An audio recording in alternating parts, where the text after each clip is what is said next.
Yoy. Hi, this is Binnie Gwen. Kagatin mo yung tatlo, tapos yung gitna itira mo. Tapos ipilapit mo ulit. Ang hala. Paano kainin to, Bin?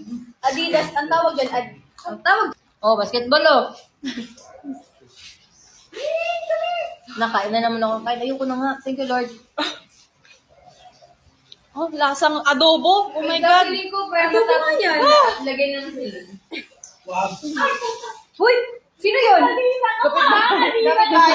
Hindi, sa ibang bahay. Why birthday, Julius? Because Coach Reden was born. Julius! Wag ka nang pagsalita!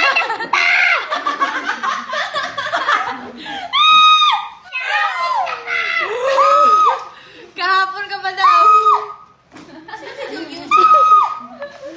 Sino ba yan? Ewan ko. May mga nagko-comment ka sa ayun si Emmanuel ko kami sa kanya dito. Hintay ano Guys, Jeffrey. Yung hard work, humility, and attitude, saludo ako. Everyday may work pero nilaban natin. You deserve the world. Sabi mo, you're our world. We deserve you. Julius? Grabe ka na sa... Ah!